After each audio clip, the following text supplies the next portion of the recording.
Bismillahirrahmanirrahim. Assalamualaikum warahmatullahi wabarakatuh.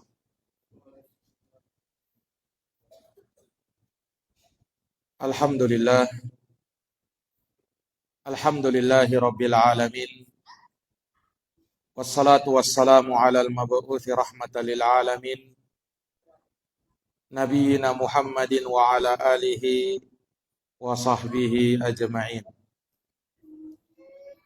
Allahumma la sahla illa ma ja'altahu sahla wa anta taj'alul hazna idza syi'ta sahla. Allahumma faqihna fi dinik wa 'allimna ma yanfa'una warzuqna al-ikhlasa fil qawli wal 'amal wa zidna ilma ya arhamar rahimin. Rabbi shrah li sadri wa yassir li amri wahlul 'uqdatan min lisani yafqahu qawli. Amma ba'd.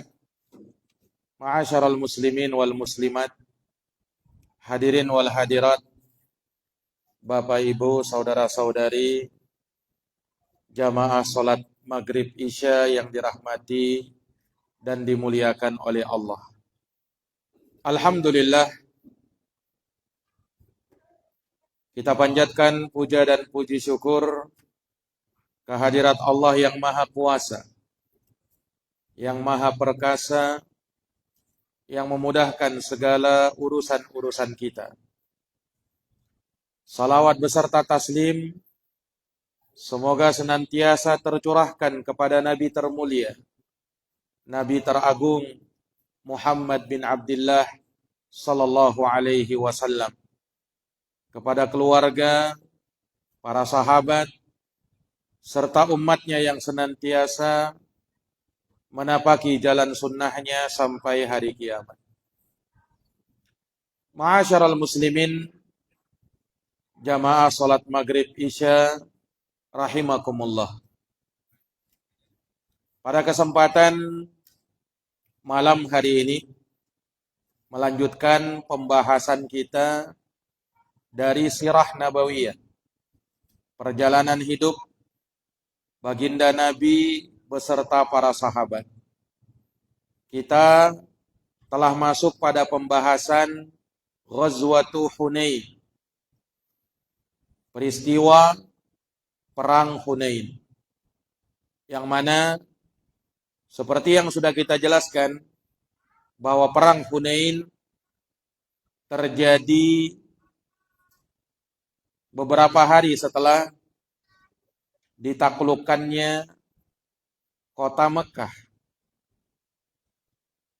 Dan itu terjadi di bulan Ramadan di tahun ke-8 Hijriah. Sedangkan perang Hunain ini terjadi di bulan Syawal di tahun 8 Hijriah juga. Di dalam perang ini kaum muslimin berjumlah besar, dibawa oleh Rasulullah SAW sekitar 12.000 pasukan. Dan sudah kita jelaskan bagaimana jumlah yang banyak ini membuat sebagian muslimin tatkala itu berbangga dengannya dan merasa ujub, sehingga Allah Subhanahu wa taala menurunkan firman-Nya, wa yauma Hunain id a'jabatkum kasratukum falam tughni ankum minallahi syai'a.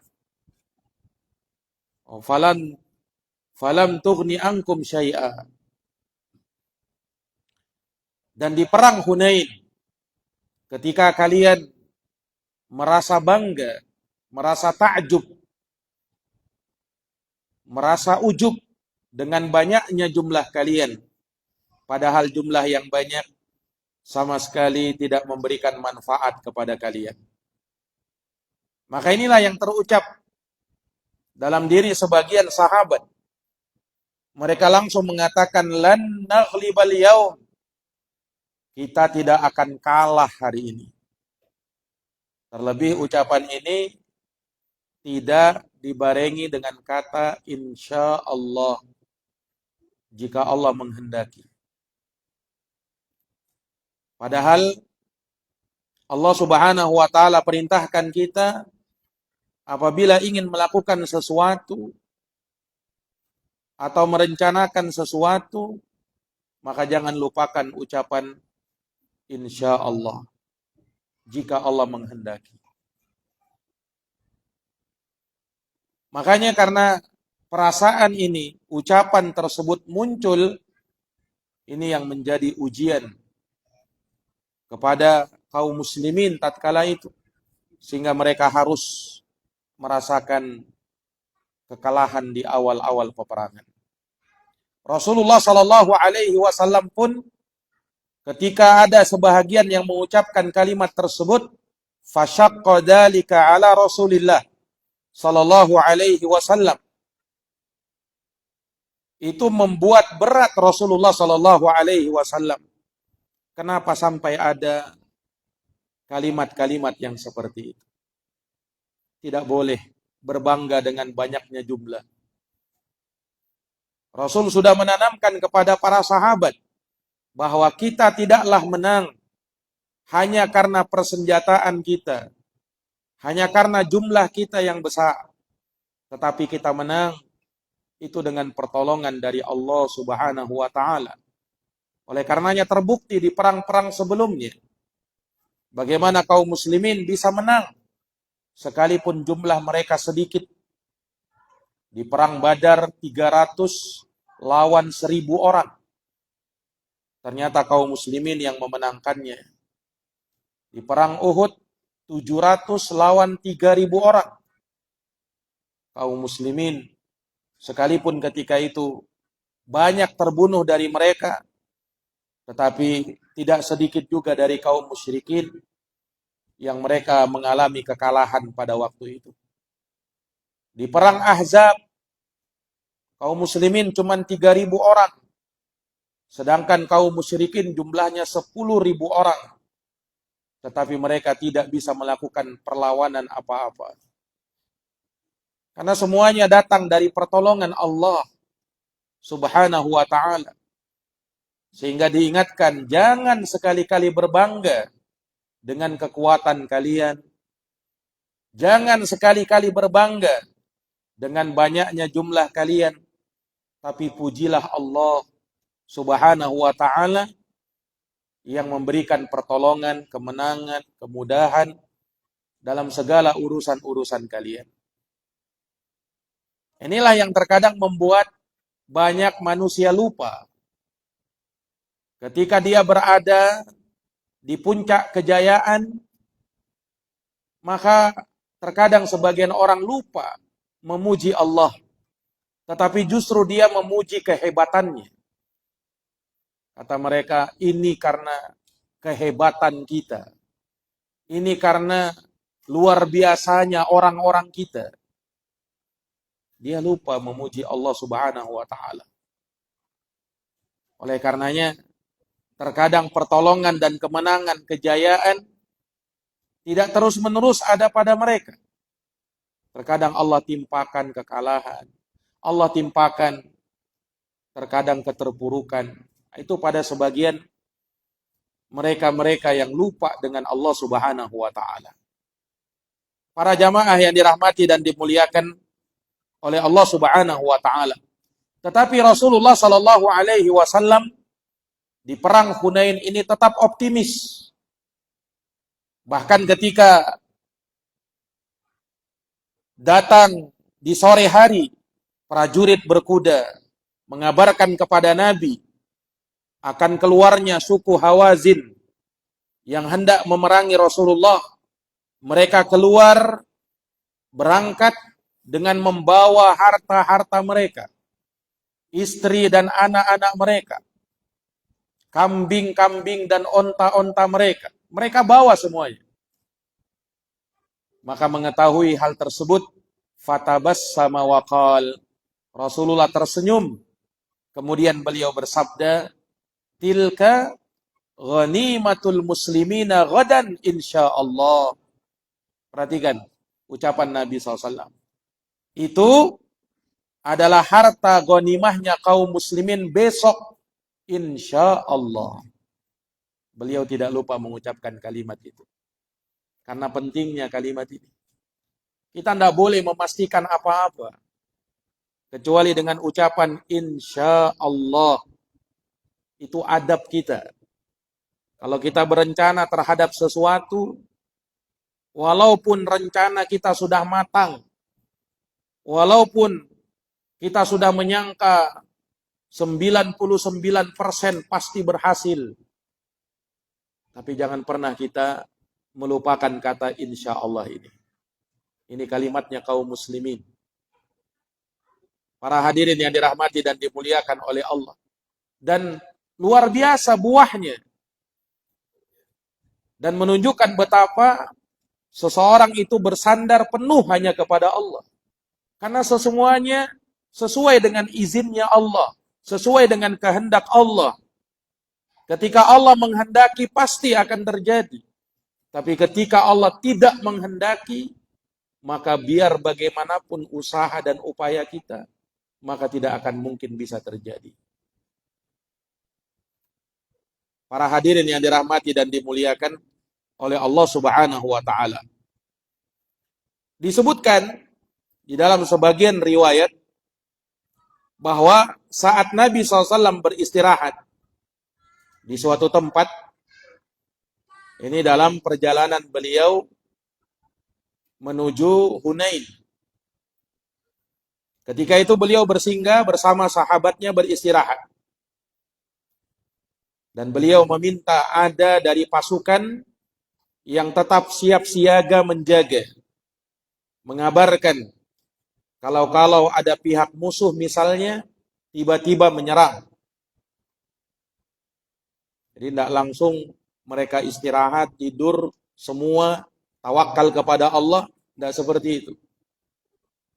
Tetapi Nabi SAW juga mengambil sebab-sebab datangnya keselamatan itu.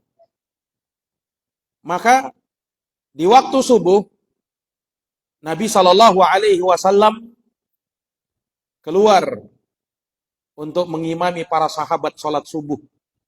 Dan sebelum itu beliau sholat sunnah 2 rakaat sunnah subuh. Sebagai faidah bahwa baginda Nabi SAW dalam safar-safar beliau itu mengerjakan rukhsah yang Allah berikan. Keringanan-keringanan di saat safar. Makanya Nabi sering mengkosor sholatnya ketika safar. Meringkas sholat yang tadinya 4 jadi 2. Terkadang beliau menjamak sholatnya. Zuhur, asar, juga maghrib dan isya. Beliau mengambil rukhsah untuk itu. Kenapa? Karena Allah suka ketika seorang hamba diberi rukhsah dan dia melakukan rukhsah itu. Mengambil keringanan itu. Disebutkan dalam hadis, innallaha yuhibbu ayyutiya rukhsah. Sesungguhnya Allah suka manakala seorang hamba mengambil rukhsah-rukhsah yang Allah berikan. Keringanan-keringanan yang diberikan oleh Allah. Ketika kita safar, maka bagusnya mengkosor sholat. Sekalipun boleh, menyempurnakan sholat boleh. Tapi yang lebih bagus, sesuai sunnah Rasul, dikosor sholat itu. Dan boleh untuk dijamak. Itu rukhsah yang Allah berikan. Dan Allah suka manakala kita mengambil rukhsah tersebut. Demikian pula Rasul ketika safar, beliau SAW tidak mengerjakan sholat rawatib, yakni qobliyah dan ba'diyah, kecuali sholat sunnah sebelum subuh, alias qobliyah subuh. Nah, itu beliau tidak tinggalkan walaupun ketika safar. Tidak pernah beliau tinggalkan itu. Kenapa? Karena sholat rawatib yang paling utama adalah qobliyah subuh. Berdasarkan hadis riwayat Muslim dari Ibunda Aisyah, kata baginda Nabi, rakaatal fajri khairun minad dunya wa ma fiha. 2 rakaat sunnah sebelum subuh pahalanya lebih baik daripada dunia beserta isinya. Makanya Nabi tidak mau kelewatan kalau 2 rakaat sunnah sebelum subuh. Sampai-sampai kalau beliau kelewatan misalnya, beliau qadha itu. Beliau ganti. Selesai sholat subuh, beliau qadha langsung. Atau terkadang beliau lewatkan, yakni setelah matahari terbit, baru beliau qadha di situ. Qadha 2 rakaat sunnah sebelum subuh. Saking tidak mau ketinggalannya Nabi untuk 2 rakaat sunnah sebelum subuh itu. Nah ini para hadirin yang dirahmati oleh Allah. Itu pun yang beliau lakukan pada saat perang Hunain. Beliau mengqashar sholat. Beliau menjamak sholat. Beliau tidak mengerjakan sholat rawatib yang lain. Tapi kalau sunnah sebelum subuh, beliau tetap kerjakan. Nah, ini para hadirin yang dirahmati dan dimuliakan oleh Allah Subhanahu wa Ta'ala. Jadi di subuh hari, selesai Nabi beristirahat bersama sahabat, ketika beliau singgah dalam perjalanan menuju Hunain, maka Nabi SAW mengimami kaum muslimin sholat subuh. Beliau perintahkan untuk mengumandangkan adzan, kemudian mengumandangkan iqamah, kemudian mereka sholat subuh berjamaah. Jamaah yang dirahmati oleh Allah, ini menunjukkan juga betapa pentingnya sholat berjamaah. Kenapa? Karena Nabi di saat safar, di saat perang, juga tetap sholat jamaah. Makanya dari sana sebagian ulama, walaupun terjadi perbedaan pendapat ulama, tapi sebagian ulama ada yang mengatakan sholat berjamaah di masjid bagi laki-laki hukumnya wajib. Sebagian ulama. Kalau dalam mazhab Syafi'i hukumnya fardu kifayah. Tapi menurut sebagian ulama hukumnya wajib ain.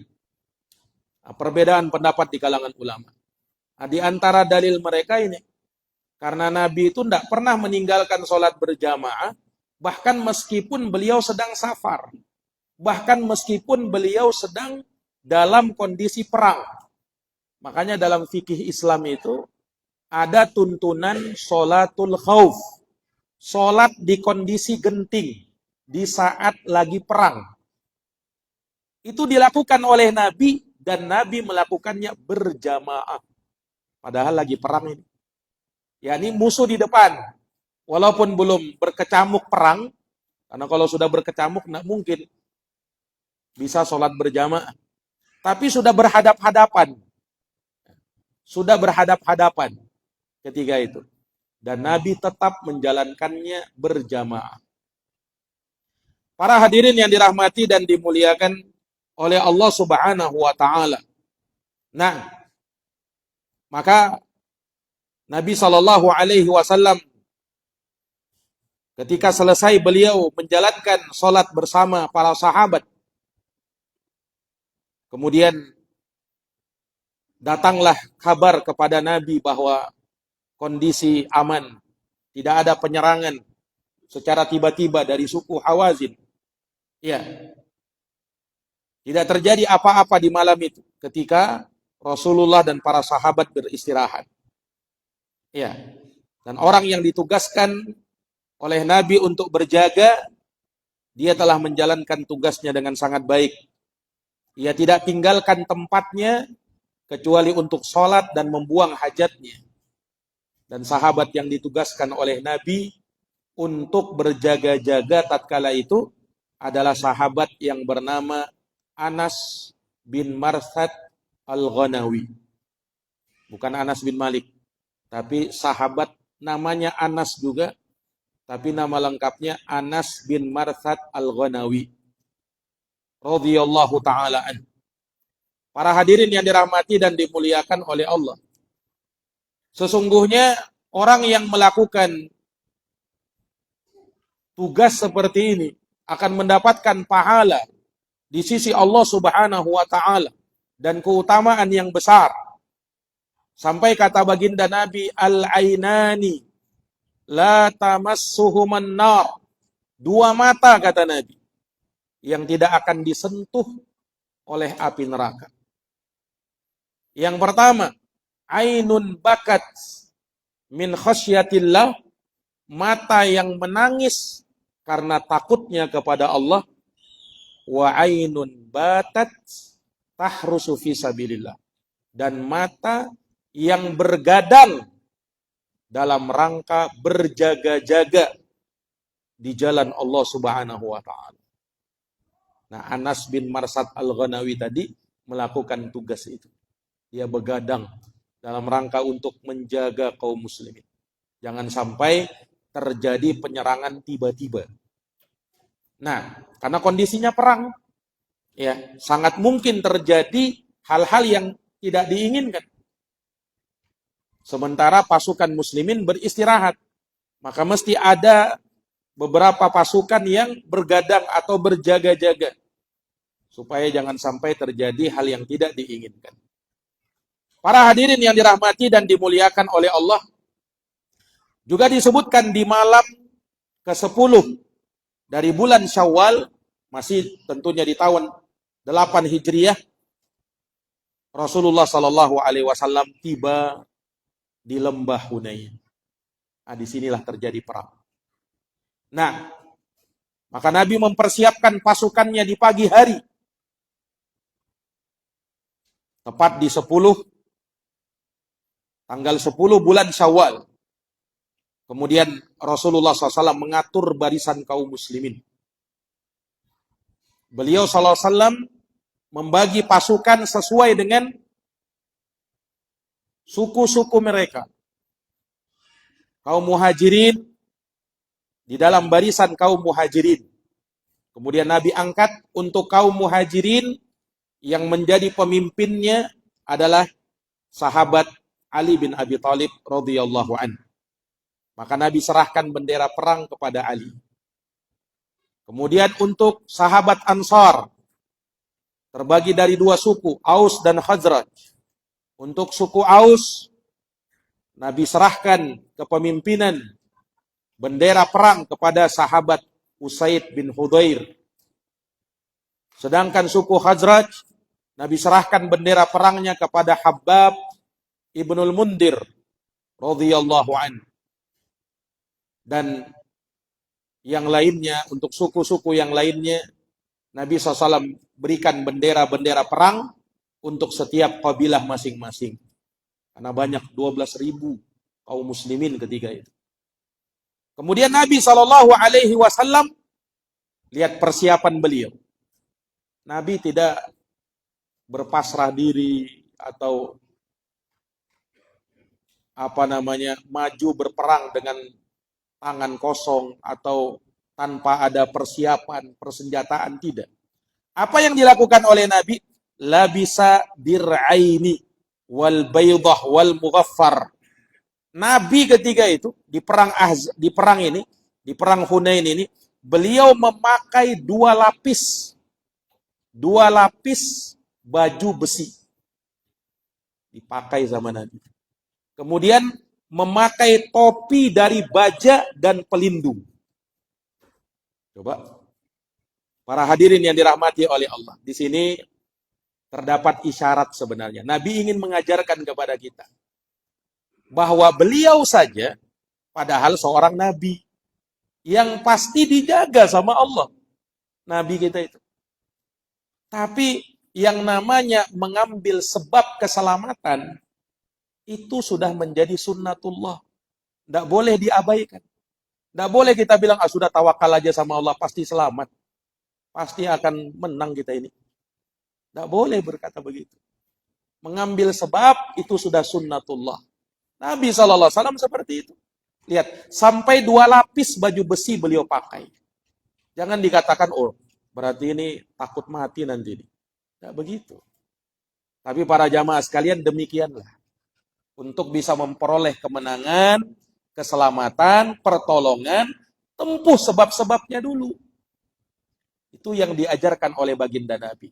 Jadi orang bertawakal itu tidak lantas berpasrah diri aja. Bukan begitu. Tapi orang yang tawakal itu dia tempuh sebab-sebabnya. Berikhtiar dia. Memang semuanya sudah ditakdirkan sama Allah. Tapi kan tidak mungkin sesuatu itu terjadi langsung situ sini, langsung ujuk-ujuk, ya terjadi apa yang kita inginkan. Tidak mungkin. Semuanya harus sebab, harus dengan sebab. Kalau orang bersandar dengan takdir, sudah pasti ada takdir, sudah ditakdirkan ini. Semuanya berjalan dengan takdirnya. Nah, dia mau punya anak, tidak mau menikah. Bagaimana caranya? Ya kan? Walaupun dia ditakdirkan nanti punya anak. Tetapi syariat menganjurkan tetap harus menikah dulu. Baru bisa punya anak. Nah, ini maksudnya para hadirin yang dirahmati dan dimuliakan oleh Allah. Ya, sebab akibat hubungan itu terus berjalan. Ya, itu semuanya bahagian dari bersandarnya kita kepada Allah Subhanahu wa ta'ala. Dan Nabi dalam setiap peperangan begitu. Sampai Nabi harus mengatur barisan-barisan perang. Nabi juga punya strategi, Pak. Tidak langsung sudah maju saja semuanya. Tidak. Tapi ada strategi perang itu ada. Ini para hadirin. Ini pelajaran berharga bagi kita. Maka jamaah yang dirahmati dan dimuliakan oleh Allah, setelah diatur pasukan sedemikian rupa oleh baginda Nabi sendiri, maka mulailah. Karena sudah berjumpa dua pasukan ini, tepat di lembah Hunain itu, ya, maka mulailah bergerak pasukan muslimin. Nabi sudah atur mana pasukan terdepan, mana yang di belakang, mana yang di tengah, mana sayap kanan, mana sayap kiri. Sudah diatur oleh baginda Nabi. Maka mulailah pasukan terdepan, mereka maju. Kemudian langsung turun dari lembah Hunain tersebut. Naam. Tetapi ini yang para hadirin yang dirahmati dan dimuliakan oleh Allah, hal yang tidak diduga-duga oleh pasukan muslimin. Apa itu? Para jamaah yang dirahmati oleh Allah, di saat pasukan terdepan ini sudah mulai bergerak, tiba-tiba mereka dihujani oleh panah pasukan musuh. Dihujani oleh panah. Bahkan disebutkan dalam riwayat itu, ya, saking banyaknya panah yang terus datang itu, ka'annaha jaradun muntashir. Sebagian mensifatkan itu panah itu bagaikan belalang-belalang yang berterbangan. Saking banyaknya, nggak kehitung lagi. Ternyata mereka ini sudah mempersiapkan memang musuh ini. Nah, para hadirin yang dirahmati dan dimuliakan oleh Allah. Terlebih memang suku Hawazin khususnya, mereka sudah pernah kita sebutkan di awal itu.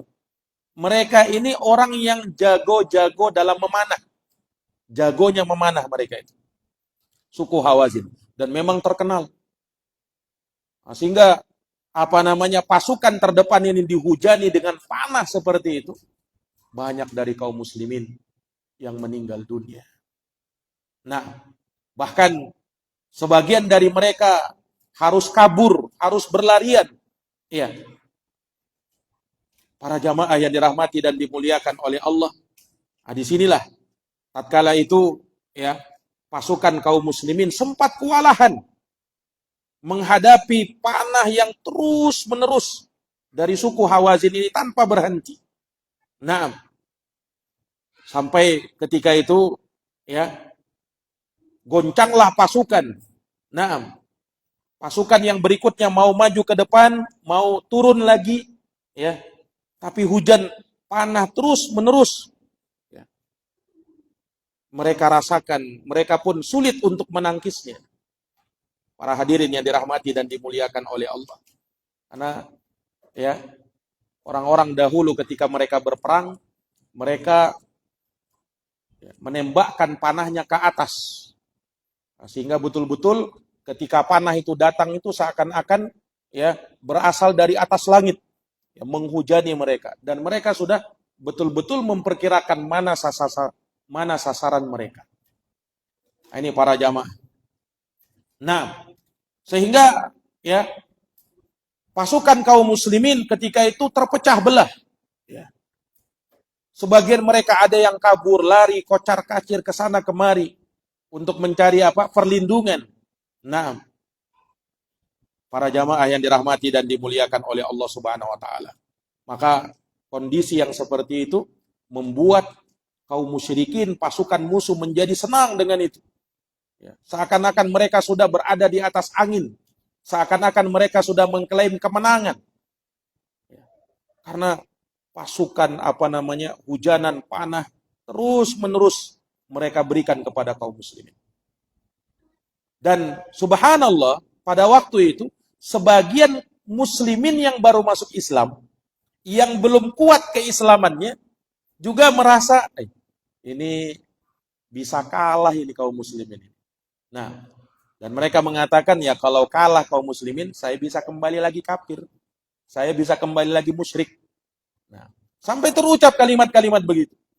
Ya, sampai disebutkan bahwasanya ketika ada sebagian muslimin yang berkata-kata seakan-akan ya melemahkan pasukan muslimin, naam, maka marah dua orang ya, yang salah satunya bernama Safwan bin Abi Umayyah, yang asalnya dia masih musyrik, ya. Cuman dia ikut bersama Nabi SAW. Dia ikut bersama Nabi melawan suku Hawazin. Safwan bin Umayyah yang sebelumnya kita sebutkan Nabi pernah minjam baju besi dari Safwan bin Abi Umayyah ini. Nah, beliau marah ketika melihat ada sebagian muslimin yang sudah masuk Islam tapi belum kuat keislamannya, seakan-akan mengendorkan semangat kaum muslimin. Demikian pula Ikrimah bin Abi Jahal, anaknya Abu Jahal. Dia sudah masuk Islam ketika itu. Ya, dia sudah masuk Islam, dia pun marah dengan sebagian muslimin ini yang mengendorkan semangat kaum muslimin. Marah beliau. Sahabat Ikrimah bin Abi Jahal ya, sudah kuat keislamannya. Walaupun bapaknya sudah mati dalam keadaan kafir ketika itu, Abu Jahal. Nah, maka Nabi SAW posisi beliau pada saat itu melihat banyak sahabatnya yang terbunuh. Ya, beliau tetap tegar. Beliau tidak mundur satu langkah pun. Nah, bahkan Rasulullah SAW berada di atas bighalnya, berada di atas kendaraannya. Beliau mau maju ke depan. Ya, sambil beliau mengatakan, "Ana nabi la kadzib. Ana ibnu Abdul Muttalib." Saya adalah seorang nabi, tidak ada kedustaan di sini. Saya adalah putranya Abdul Muttalib. Maksudnya cucunya Abdul Muttalib. Beliau ucapkan kalimat itu untuk meneguhkan beliau sallallahu alaihi wasallam. Para hadirin yang dirahmati dan dimuliakan oleh Allah, di saat itu Abu Sufyan ibnul Haris, beliaulah yang memegang tali kekang kendaraannya Nabi sallallahu alaihi wasallam. Nah, demikian pula Al-Abbas bin Abdul Muttalib, pamannya Rasulullah sallallahu alaihi wasallam. Beliau sampai menahan laju dari kendaraannya Rasulullah karena mengkhawatirkan keselamatan Rasulullah sallallahu alaihi wasallam. Maka jamaah sekalian, pada waktu itulah Rasulullah turun dari kendaraannya. Kemudian beliau berdoa kepada Rabbnya, meminta pertolongan kepada Rabbnya. Dan beliau memerintahkan kepada Abbas, paman beliau sendiri, untuk menyeru kepada kaum muslimin yang lari. Karena banyak ketika itu kaum muslimin yang memilih lari, ketakutan mereka. Karena dihujani panah yang terus-menerus datang, tidak henti-henti. Nah, maka jamaah yang dirahmati dan dimuliakan oleh Allah, ya, disebutkan bahwa Al-Abbas bin Abdul Muttalib, pamannya Rasulullah, terkenal beliau memiliki suara yang lantang. Maka beliau perintahkan agar Al-Abbas menyeru dengan suruan yang besar, memanggil kaum muslimin. Ya, maka disebutkan wa mala al-wadi bisautih. Ketika pamannya Rasulullah memanggil kaum muslimin yang lari tadi, ya, itu suara beliau betul-betul menggema, didengarkan oleh semua orang ketika itu. Beliau mengatakan, ala aina ashabus samara. Di mana? Di mana sahabat-sahabat yang dahulu membaiat Nabi dalam baiatur ridwan? Nah, maka sahabat-sahabat yang dipanggil seperti itu, mereka pun menengok ke belakang. Ternyata mereka melihat suara tersebut dari paman baginda Nabi Sallallahu Alaihi Wasallam. Nah, maka mereka langsung mengatakan, labbaik, labbaik. Kami penuhi panggilanmu, kami penuhi panggilan itu. Maka yang tadinya sahabat tadi mau lari, akhirnya tidak jadi. Mereka terpanggil dengan kalimat itu. Akhirnya berkumpul di dekat baginda Nabi Sallallahu Alaihi Wasallam. Terus Al-Abbas bin Abdul Muttalib memanggil sahabat-sahabat yang lain. Terkumpullah sedikit demi sedikit. Yang tadinya mau lari, mau kabur, mau menyelamatkan diri, akhirnya berkumpul bersama Nabi Sallallahu Alaihi Wasallam. Nah, terus Nabi memerintahkan Al-Abbas menggemakan suara panggilan itu. Karena subhanallah ternyata membuahkan hasil. Ya, dengan suara itu seakan menjadi penyemangat bagi kaum muslimin yang tadinya mau lari tidak jadi. Yang tadinya mau mundur tidak jadi. Sampai disebutkan ya pada akhirnya kaum muslimin yang selamat dari hujanan panah tersebut, mereka berkumpul bersama Nabi, maka disitulah wa anzalallahu sakinatahu ala rasulih. Allah turunkan ketenangan kepada Rasulnya, wa alal mu'minin, dan kepada kaum mukminin, agar jangan takut lagi. Karena perasaan takut itulah yang membuat mereka kabur, yang membuat mereka mundur. Wa anzala junudan lam yarauha. Dan bersamaan dengan itu, Allah turunkan lagi pasukan dari kalangan malaikat yang mereka tidak sanggup melihatnya. Ada pasukan malaikat, bantuan dari atas langit. Faqarral muslimun wahtadamal qital. Maka apa yang terjadi? Kaum muslimin pun mulai menyerang pasukan Hawazin. Setelah hujanan panah, ya, lama-kelamaan mulai berkurang sampai habis.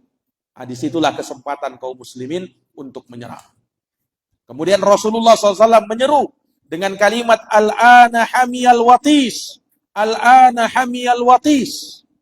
Yang artinya Rasulullah SAW mengatakan, sudah berkecamuk peperangan, inilah saatnya kita mulai. Inilah saatnya kita mulai. Nabi memacu para sahabat seperti itu. Nah, kemudian Nabi pada waktu itu, dan ini mukjizat beliau, persis seperti yang beliau lakukan pada saat di perang Badar.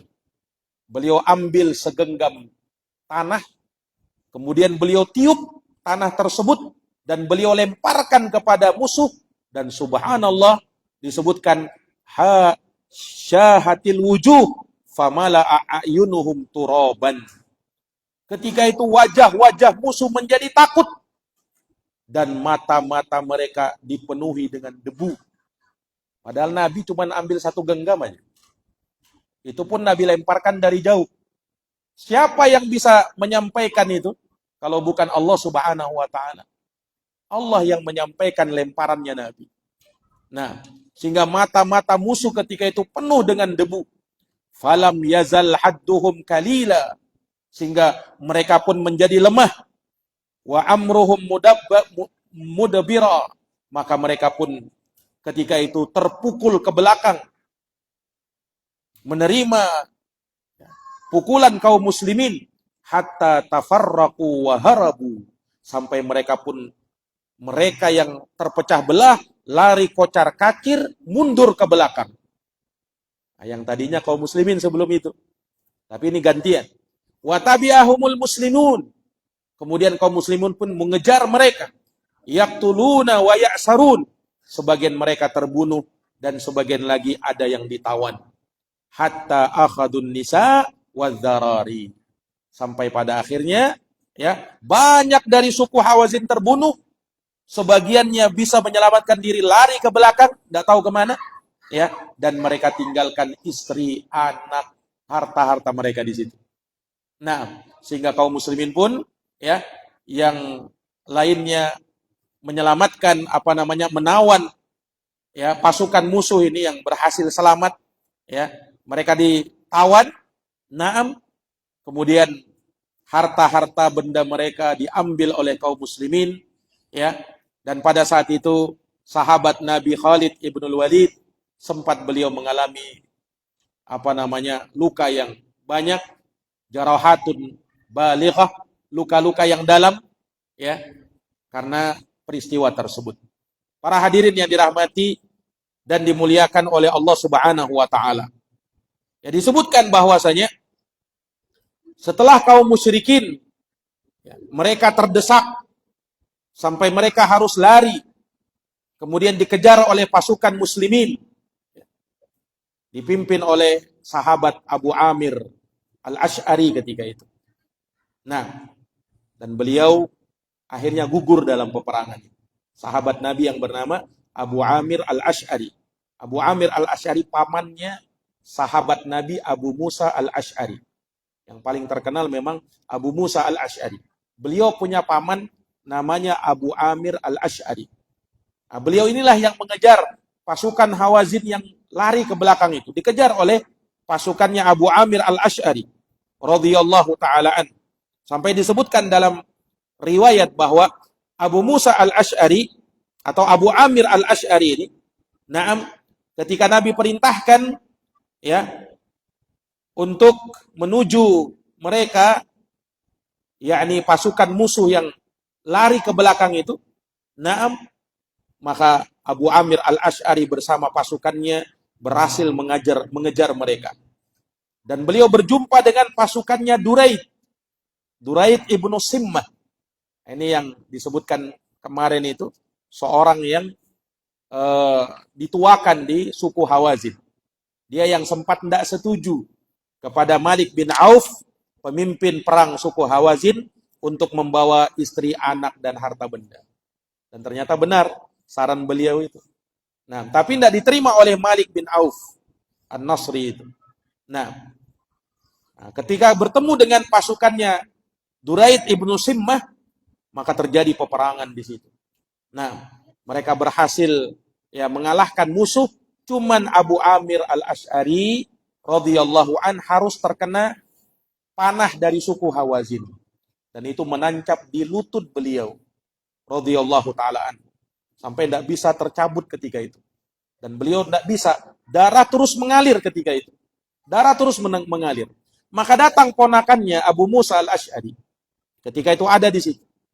Nah, kemudian beliau mengatakan kepada pamannya, "Ya am, wahai pamanku, man ramaka? Siapa yang melemparmu? Siapa yang memanahmu?" Maka Abu Amir mengatakan, "Oh, itu orangnya." Dia tunjuk orang yang telah memanah beliau. Maka Abu Musa mengambil senjatanya, kemudian memburu orang tersebut. Maka dia pun lari. Orang itu lari. Nah, ketika lari dikejar sama Abu Musa.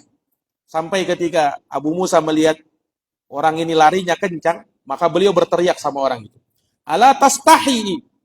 Tidakkah kau malu? Alasta Arabian? Hei, apakah kau tidak malu? Bukankah kau orang Arab?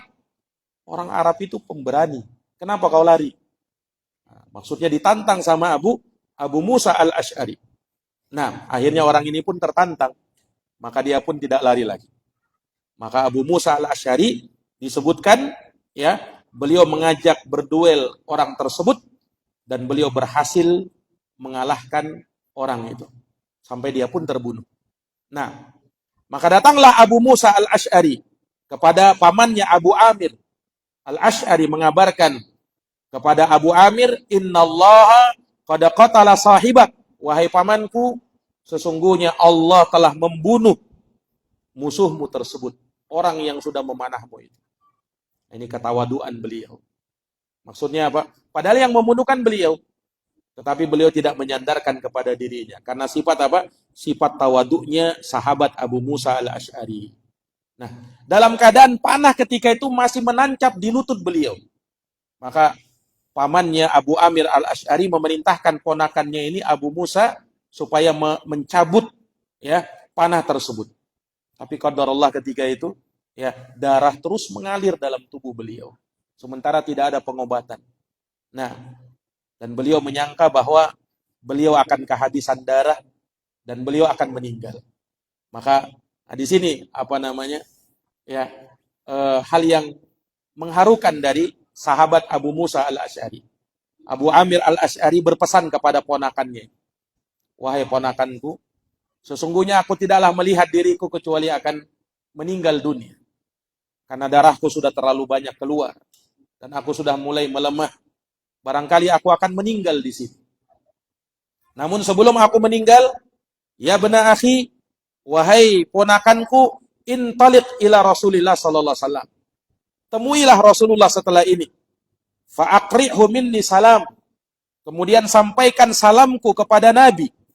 Wa qul lahu, dan katakanlah kepada Nabi, ya, katakanlah kepada Nabi, yaqulu laka Abu Amir, bahwa pamanmu Abu Amir sempat berpesan, istaghfirli. Dia minta kepadamu ya Rasulullah, pamanku ya meminta agar engkau memintakan ampunan untuk dosa-dosanya. Ini pesan beliau terakhir. Dan setelah itu beliau pun meninggal dunia. Beliau pun sahabat Abu Amir meninggal dunia. Nah, maka Abu Musa al-Asy'ari setelah peperangan itu, ya, beliau pun langsung mendatangi Nabi sallallahu alaihi wasallam.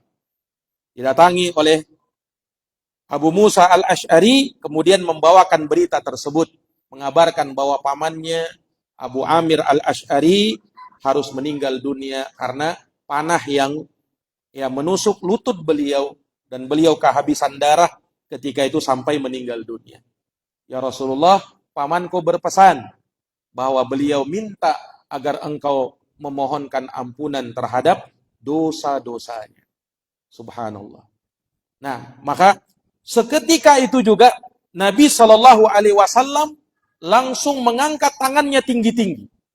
Nabi itu Pak, kalau sudah doanya betul-betul serius, beliau itu angkat tangannya tinggi-tinggi begini.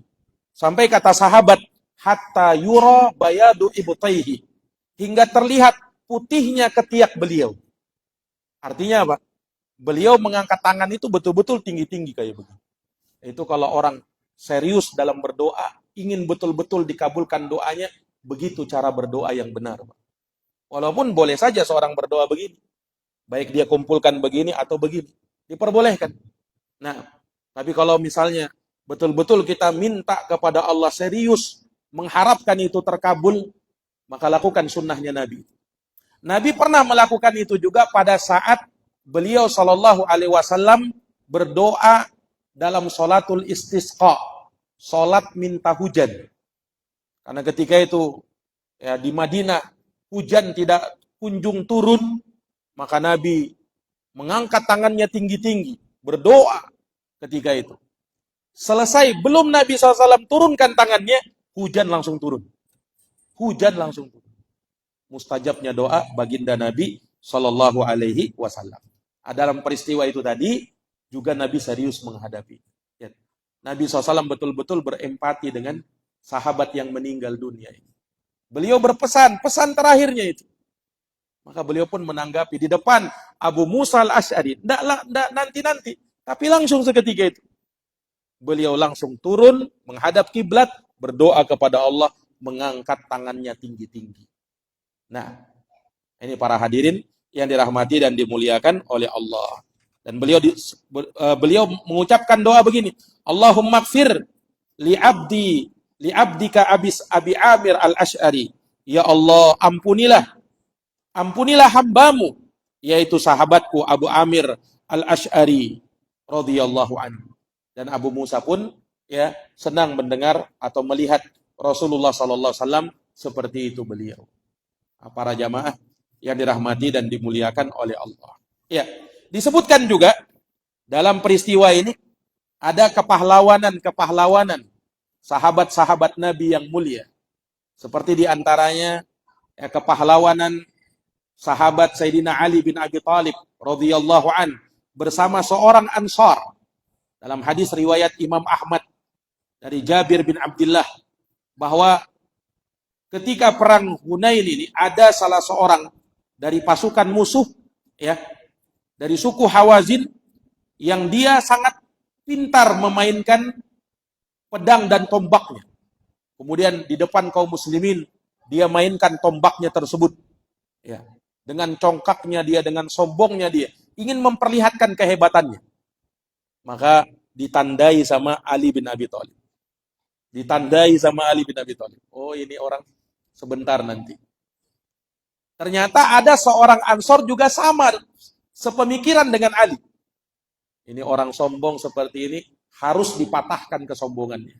Dan dia salah seorang pemimpin pasukan suku Hawazin ketika itu. Maka ya, ketika perang berkecamuk memang dicari oleh sahabat Ali bin Abi Thalib, orang yang sombong tadi, yang merasa hebat dalam memainkan pedang dan tombak tadi. Sama sahabat Ansor tadi juga mencari orang itu. Nah, sampai pada akhirnya ketemu dengan orang itu, ya, maka dihantam oleh Ali bin Abi Thalib radhiyallahu taalaan. Ia berada di atas ontanya. Nah, sampai dia turun dari ontanya, karena ontanya dipukul sama Ali, kemudian dihantam oleh Ali bin Abi Thalib betisnya, dibantu lagi oleh sahabat Ansar, sampai akhirnya dia tidak bisa memberikan perlawanan apa-apa, dan dia pun mati di situ. Nah, suku Hawazin melihat salah satu komandan pasukannya gugur, ya, itu menjadikan mereka ciut nyalinya. Kenapa? Karena memang yang dibunuh oleh Ali bin Abi Thalib ini seorang yang memang hebat di tengah-tengah mereka. Maka mereka berpikir, ya, orang hebatnya di antara kita aja sudah takluk, bagaimana lagi dengan kita? Nah, ini membuat mereka turun semangatnya. Nah, itu dari kepahlawanan sahabat Nabi yang mulia Ali bin Abi Thalib radhiyallahu taala anhu. Para hadirin yang dirahmati dan dimuliakan oleh Allah Subhanahu wa taala, ya, juga disebutkan tentang kepahlawanan sahabat Abu Qatadah. Ya, berkaitan dengan hal ini juga ada kisahnya di perang Hunain, ya. Maka untuk itu insyaallah taala di pertemuan selanjutnya akan kita kisahkan lagi, dan terakhir kita akan singgung terkait dengan ibrah dan pelajaran yang kita bisa ambil dalam perang Hunain ini. Insyaallah taala di pertemuan yang akan datang biidznillah. Subhanakallahumma wa bihamdik asyhadu an la ilaha illa anta astaghfiruka wa atubu ilaik. Subhana rabbika rabbil izzati amma yasifun wa salamun alal mursalin walhamdulillahi rabbil alamin. Wassalamu alaikum warahmatullahi wabarakatuh.